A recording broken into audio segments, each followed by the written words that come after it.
Assalamualaikum warahmatullahi wabarakatuh. Salam sejahtera untuk kita semua. Saya Farah Fauzia Radiatul Qalbi Ahmad, SKAT M Biomed, dosen Departemen Fisiologi, Fakultas Kedokteran Universitas Palangkaraya.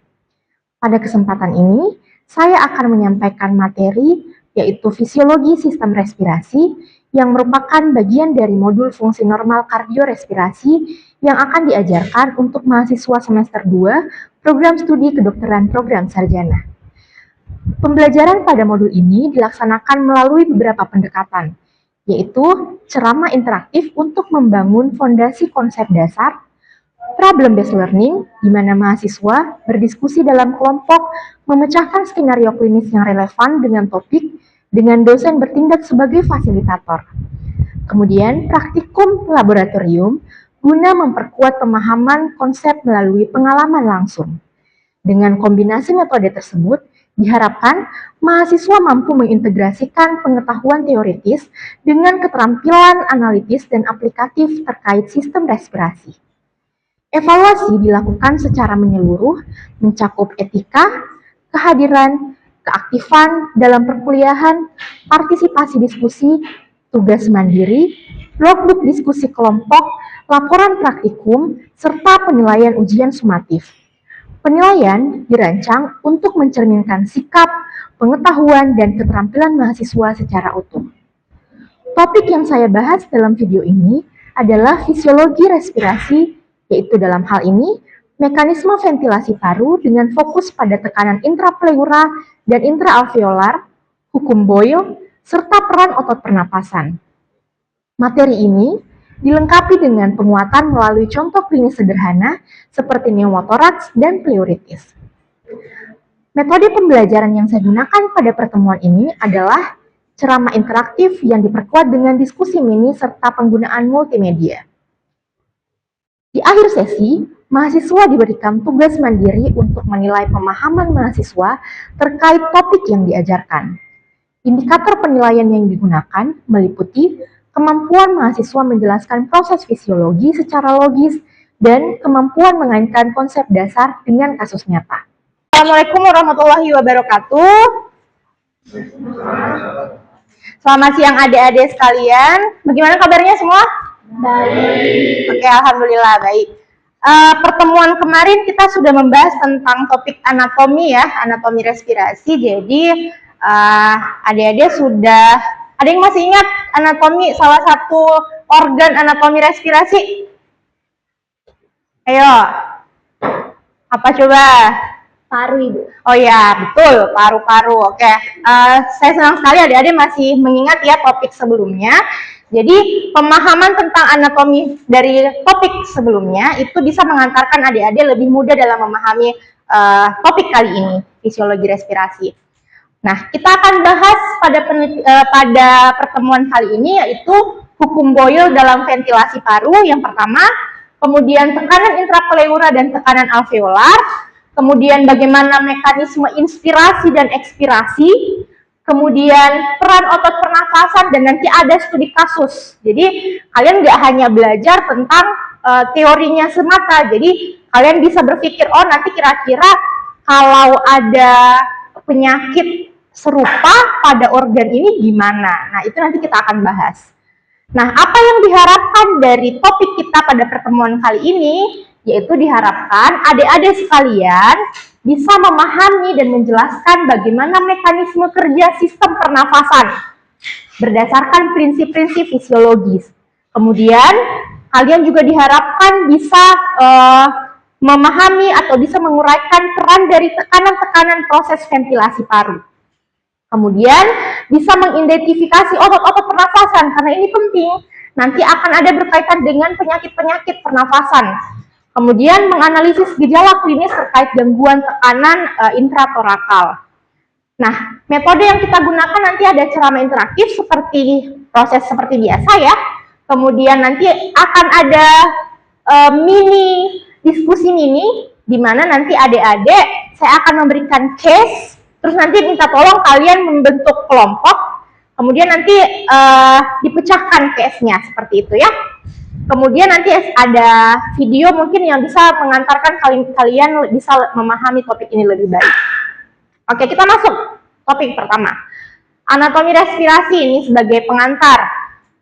Fungsi utama respirasi yaitu memperoleh oksigen untuk digunakan oleh tubuh dan mengeluarkan karbon dioksida yang diproduksi oleh sel. Nah, kalau ditanyakan fungsi respirasi itu apa sih? Ada yang bisa jawab? Boleh angkat tangan, silakan. Atau saya tunjuk ya, Elmo silakan. Fungsi respirasi itu apa sih? Jadi fungsi utama respirasi ini untuk memperoleh oksigen yang bisa digunakan nanti oleh tubuh, dan juga bisa mengeluarkan karbon dioksida untuk diproduksi oleh sel. Oke, mantap sekali. Tepuk tangan untuk Elmo dong. Oke, jadi benar sekali yang dikatakan oleh Elmo bahwa respirasi itu proses pertukaran oksigen dan karbon dioksida. Nah, respirasi ini bisa dibagi menjadi dua, ada respirasi seluler dan respirasi eksternal. Ternyata kalau yang selama ini kita pahami itu kan respirasi pertukaran oksigen dan paru-paru, yang oksigen dan karbon dioksida di paru-paru. Tapi ternyata proses ini dilakukan juga oleh sel.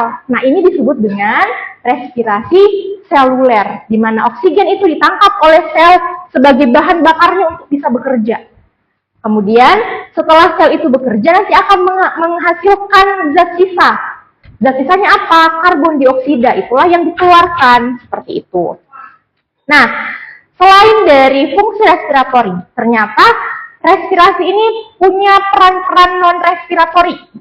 Salah satunya yaitu melembabkan, mencegah dinding alveolus mengeras, meningkatkan aliran balik vena, kemudian mempertahankan keseimbangan asam basa, vokalisasi sistem pertahanan dari benda asing, dan sebagai organ penghidup. Seperti itu. Oke, sekarang kita lihat gambar ini. Nah, ini adalah gambar dari sistem respirasi, sistem pernapasan, mulai dari saluran hidung. Jadi respirasi itu kita mulai dari saluran hidung. Ini adalah saluran respirasi luar. Kemudian masuk ke dalam, selanjutnya masuk. Nah, sekarang kita lihat faring dan laring.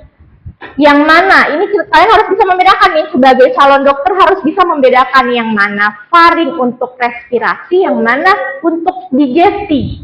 Ayo, faring itu untuk digesti atau respirasi? Faring untuk digesti, sedangkan laring untuk respirasi. Jadi faring dan laring ini adalah dua saluran yang saling berdekatan, tapi kalian harus bisa memahami apa bedanya. Ada sebuah tips untuk bisa mengingat. Faring itu saluran untuk digesti kan, saluran pencernaan. Faring, food makanan, dicerna. Food, faring. Berarti faring itu saluran pencernaan, sedangkan laring saluran respirasi. Ya, nggak boleh salah ya, nggak boleh bertukar. Faring, laring. Kemudian selanjutnya dari laring masuk ke dalam disebut dengan trakea. Selanjutnya ada bronkus kanan dan bronkus kiri. Kemudian nanti bercabang lagi menjadi bagian yang lebih kecil disebut dengan bronkiolus sampai ke ujung disebut dengan alveolus. Oke. Nah, sekarang kita lihat. Ketika ini kan alveolus nih yang kecil-kecil ini, dia itu seperti anggur bulat-bulat kecil. Ya, tapi jangan bayangin sebesar anggur ya, itu terlalu besar. Jadi dia hanya bisa kita lihat ya kecil lah, hanya bisa dilihat di mikroskop. Nah, ketika diperbesar maka akan muncul gambar suatu alveolus seperti ini, alveolus dan kapiler paru. Ada struktur-struktur di dalamnya, ada makrofag alveolar. Ingat nggak tadi saya jelasin kalau fungsi non-respiratorik itu salah satunya adalah sebagai sistem pertahanan. Nah, inilah sistem pertahanan itu salah satunya dilakukan oleh makrofag alveolar. Apa tugasnya? Yaitu dengan ketika mereka proses respirasi terjadi, ternyata ada zat-zat yang masuk ke paru-paru dan itu seharusnya tidak berada di sana. Ternyata dia berhasil lolos nih. Nah, Makanya si makrofag ini berperan supaya menghancurkan zat-zat tersebut supaya tidak membahayakan, karena bahaya kalau semakin lama menumpuk itu menjadi penyakit seperti itu. Oke, selanjutnya yang perlu diperhatikan adalah alveolar tipe 2 yang ini. Jadi ini adalah sel alveolus tipe 2. Apa fungsinya? Dia mengeluarkan suatu zat surfaktan. Jadi untuk mempermudah ekspansi paru. Karena paru itu dia bisa membesar dan bisa mengempis sesuai dengan nanti kita lihat bagaimana dia bagaimana dia membesar dan bisa mengempis. Selanjutnya ada alveolar tipe 1. Ada alveolar, tadi kan tipe 2 ya. Nah, ada tipe 1 yang ini namanya. Nah, ini dia memfasilitasi proses pertukaran gas. Jadi, harus paham bedanya. Ada sel di alveolus yang disebut dengan sel alveolar 1. 1 itu berarti sel alveolar 1 dia proses pertukaran, bertanggung jawab untuk pertukaran. Sel alveolar 2 untuk mengeluarkan surfaktan paru, ya. Nah, selanjutnya ada kapiler pulmonal. Nah, kapiler pulmonal. Kapiler itu kan pembuluh darah. Nah, pembuluh darah ini dia akan menangkap darah yang membawa karbon dioksida. Jadi darah itu sudah keliling kemana-mana di organ tubuh. Sudah, kalau saya bahasanya darah itu adalah angkot untuk mengangkut zat-zat sisa seperti karbon dioksida. Jadi di sel-sel itu kan karbon dioksida sudah tidak digunakan lagi, dikeluarkan. Nah, si darah ini akan keliling ke seluruh organ untuk mengambil karbon dioksida tersebut. Kemudian diantarkan menuju ke paru-paru untuk bertukar. Ditukar, karbon dioksidanya ditukar dengan oksigen. Nah, proses pertukaran itu terjadi di sini. Antara kapiler dan sel alveolus. Nah, di bagian sini, ini nanti dipisahkan oleh porikon namanya. Saluran kecil yang menghubungkan alveolus yang berdekatan di dalam paru-paru. Dan ini nanti membantu menyeimbangkan tekanan udara di antara alveolus. Nah, kalau kita lihat ini adalah kapiler pembuluh darah. Nah, gambarnya itu seperti itu. Jadi gambar sel paru-paru itu diselimuti oleh banyak banget kapiler. Karena darah itu akan berbondong-bondong semua ke paru membawa karbon dioksida. Oke, selanjutnya. Nah, ini dia gambarnya. Nanti ada alveolar makrofag, yang ini tadi yang saya bilang, alveolar makrofag. Nah, dia memakan zat-zat yang yang berhasil lolos, yang seharusnya tidak ada di sistem respirasi. Nah, seperti itu. Nanti kita lihat lagi. Ternyata paru-paru ini supaya bisa berfungsi dengan baik itu dibutuhkan suatu lapisan pelindung. Jadi Tuhan itu udah sempurna banget menciptakan organ kita. Jadi paru-paru diciptakan itu dengan organ pelindungnya, disebut dengan pleura. Ya, betul. Jadi pleura ini merupakan pelindung paru berisi cairan intrapleura. Jadi kalau kita analogikan kayak paru-paru itu kayak lollipop, ya bisa bayangin ya, paru-paru kayak lollipop, kemudian pleuranya itu adalah balon yang berisi air yang membungkus si lollipopnya, seperti itu. Jadi dia kalau misalnya si lollipop dibungkus oleh balonnya, kira-kira lollipopnya akan mudah bergeser dengan benda lain nggak? Enggak dong kan? Enggak ya harusnya. Nah, itulah fungsinya. Supaya menjaga, melindungi paru-paru. Karena kan paru-paru punya fungsi yang urgen gitulah di dalam tubuh kita. Fungsi yang sangat penting. Nah, ini kita lihat. Yang coklat itu dinding toraks, kemudian yang biru adalah kantong pleura, kemudian yang pink itu adalah paru-paru kita. Nah, pleura ini ada dua lapisan, pleura visceral dan pleura parietal. Visceral itu yang berhadapan dengan paru, sedangkan yang parietal yang berhadapan dengan dinding toraks. Jadi harus bisa bedakan yang mana yang pleura visceral, yang mana yang parietal. Nah, sekarang ada ada suatu keadaan klinis. Keadaan klinis di mana terjadi yang disebut dengan pleuritis. Pernah dengar pleuritis? Nah, pleuritis ini adalah keadaan di mana terjadi infeksi pada pembungkus dari paru. Jadi pembungkusnya yang infeksi. Apa yang terjadi kalau si balonnya itu infeksi atau rusak seperti itu? Apa yang terjadi? Yang terjadi adalah ketika paru mengembang dan mengempis, itu akan terasa nyeri ketika bernafas.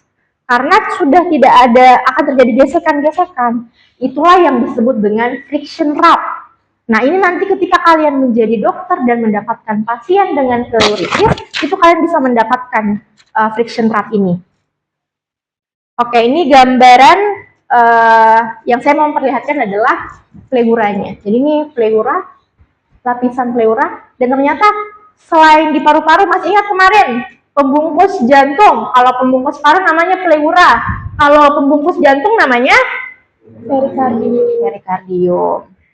Oke, sekarang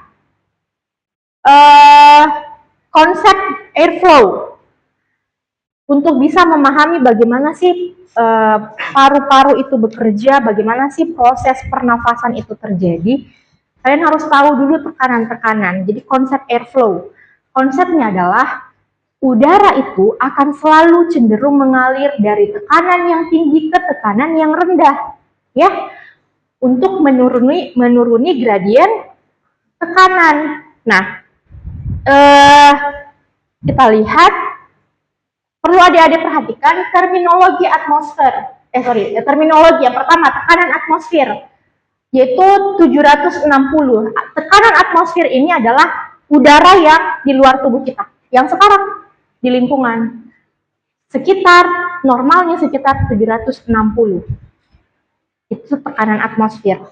Nah, ada tekanan intrapleura. Ingat tadi, pleura itu apa?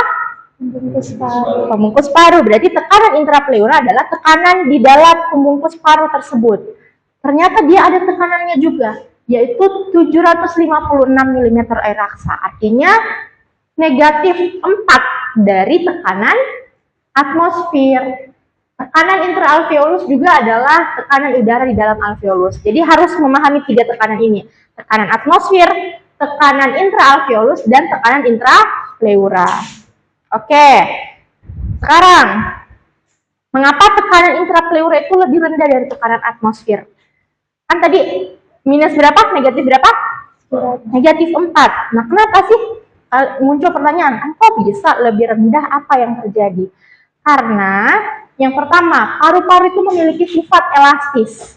Jadi paru-paru itu dia elastis, dia bisa mengempis, bisa mengembang, ya.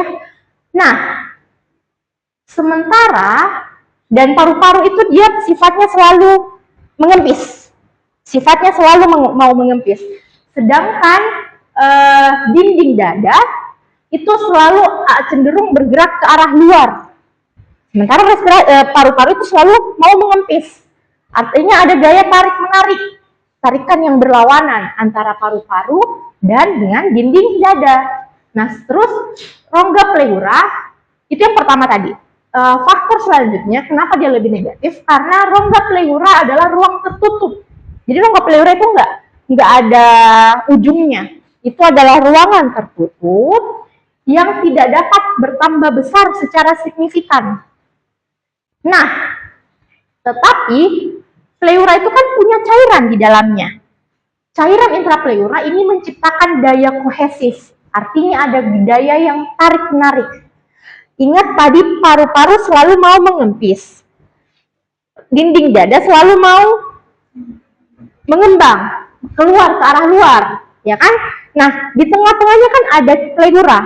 Nah, pleura inilah yang membuat daya tarik-menarik antara keduanya, sehingga dia lebih rendah dari atmosfer tekanannya.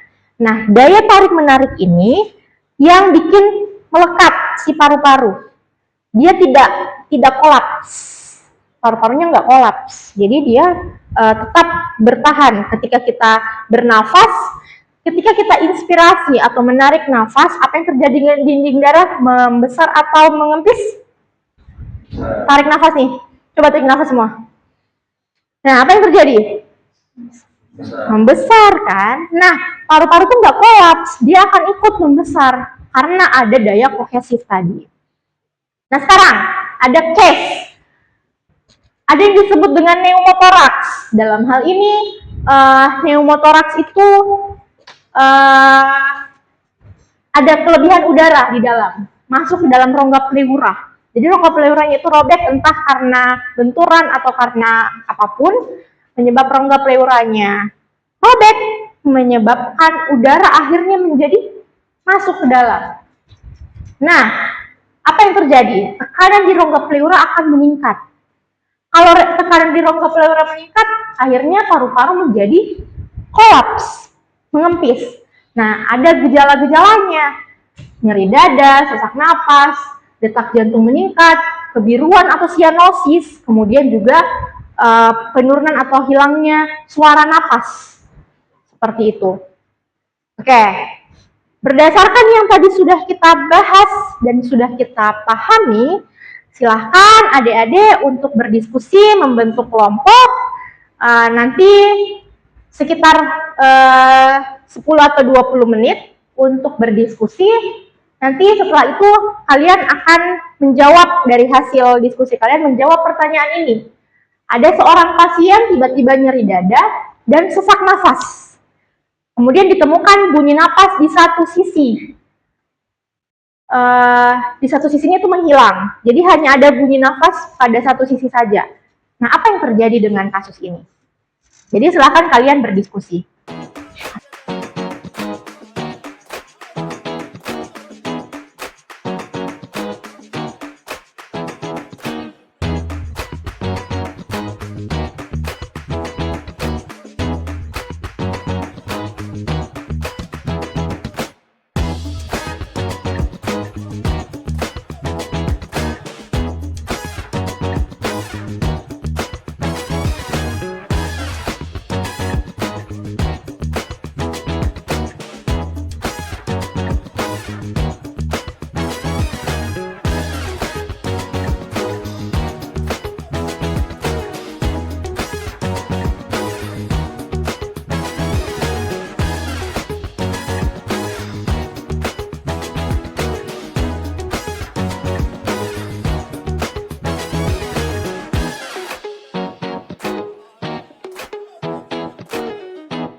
Oke, baik. Silakan siapa yang mau menjawab hasil diskusi kelompoknya? Oke, silakan. Baik, izin menjawab Ibu. Berdasarkan hasil diskusi kelompok tadi, saya izin untuk menjawab yang terjadi pada pasien. Yang terjadi itu adalah udara masuk ke rongga antara paru dan dinding dada, membuat bagian dari paru itu mengempis. Karena itu paru tidak bisa mengembang saat bernafas dan suara nafasnya jadi hilang di satu sisi tersebut. Oke, baik. Tepuk tangan untuk temannya. Oke, selanjutnya ada lagi nggak yang mau menjawab? Satu orang lagi?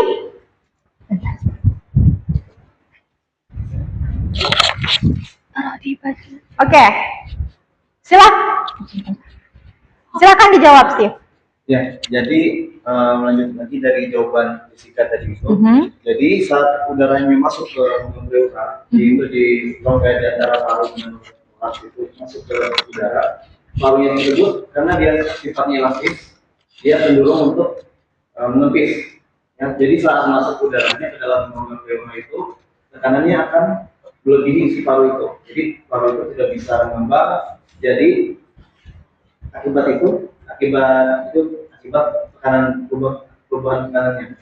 Jadi akhirnya pasien itu sulit bernafas dan suara nafas itu tidak terdengar karena parunya kolaps, tidak ada udara yang masuk dalam paru tersebut. Mungkin itu saja. Oke, baik, terima kasih. Tepuk tangan untuk temannya. Itu tadi kalian sudah memahami ya case-case dari keadaan patologi, dan kalian sudah bisa memahami ya bagaimana proses respirasi itu berlangsung. Oke, selanjutnya kalian harus pahami yaitu otot-otot pernafasan. Jadi otot-otot pernafasan ada yang pertama sternocleidomastoideus, kemudian intercostalis external, pectoralis minor, kemudian ada diafragma dan lain-lain. Nah, itu adalah otot-otot inspirasi. Sedangkan otot ekspirasi itu fungsinya membantu mempercepat pengurangan volume rongga dada. Nah, otot ekspirasi juga membantu mempercepat keluarnya udara dari paru-paru. Jadi ketika otot ekspirasi itu bekerja ketika kita mengeluarkan nafas. Inspirasi ketika kita menarik nafas. Jadi ketika kita menarik nafas, yang bekerja adalah otot-otot inspirasi. Sedangkan ketika kita menghembuskan nafas, yang bekerja adalah otot-otot ekspirasi. Nah, sekarang kita lihat. Silahkan disimak videonya ya. Our body has various muscles that inflate and deflate the lungs. Nah, ini dia menunjukkan otot-otot pernafasan. Ada di sini muskulus. Kemarin waktu kalian sudah praktikum anatomi sudah tahu ya, sudah pernah lihat. Jadi semuanya bekerja sama. Semua bagian-bagian ini bekerja sama. Nah, ada yang disebut dengan diafragma. Nih. Yang dibawa di atas rongga dada. First, let's take a closer look at chest breathing through the neck and rib muscles. Due to their arrangement and the contraction of the rib muscles, the ribs rotate outward. This causes. Oke, sudah disimak semua ya videonya ya. Baik. Selanjutnya, kita lanjutkan topik kita. Nah, bagaimana sih apa-apa sih otot-otot yang bekerja saat kita inspirasi dan ekspirasi? Saat inspirasi, tekanan di dalam alveolus itu lebih kecil dari tekanan atmosfer. Sehingga udara dari luar itu dapat masuk ke dalam paru-paru. Sebaliknya, ketika kita melakukan ekspirasi, apa yang terjadi dengan tekanan udara? Tekanan di dalam alveolus itu ternyata lebih besar dari tekanan atmosfer. Sehingga udara itu keluar dari paru-paru. Seperti itu ya. Sudah paham ya semua ya? Sekian pertemuan kita hari ini. Saya harap adik-adik semua bisa paham dan bisa mengerti dari apa yang saya jelaskan terkait ini. Tapi untuk bisa memahami apa saja yang sudah diajarkan, maka akan ada tugas refleksi untuk bisa mengevaluasi sejauh mana adik-adik memahami. Jadi mohon silahkan, ada 2 pertanyaan. Silahkan, ini pertanyaan ini sudah ada dalam link yang sudah disediakan. Silahkan di-scan, nanti dikerjakan ya. Nanti hasil tugasnya akan saya periksa. Oke, baik. Sampai di sini ada yang ingin bertanya? Aman aja ya, berarti sudah paham semua ya. Terima kasih banyak adik-adik sudah memperhatikan mata kuliah ini. Mudah-mudahan apa yang saya sampaikan bisa bermanfaat dan bisa mengantarkan adik-adik menjadi dokter yang lebih baik. Amin ya robbal alamin. Sebelum kita tutup, mari silakan satu orang pimpin doa. Silakan Ezra. Baik semuanya, sebelum kita mengakhiri pembelajaran kita pada hari ini, alangkah baiknya kita berdoa menurut agama dan kita masing-masing. Berdoa dimulai. Berdoa cukup kan? Oke, baik. Terima kasih semuanya. Saya tutup. Assalamualaikum warahmatullahi wabarakatuh dan selamat siang.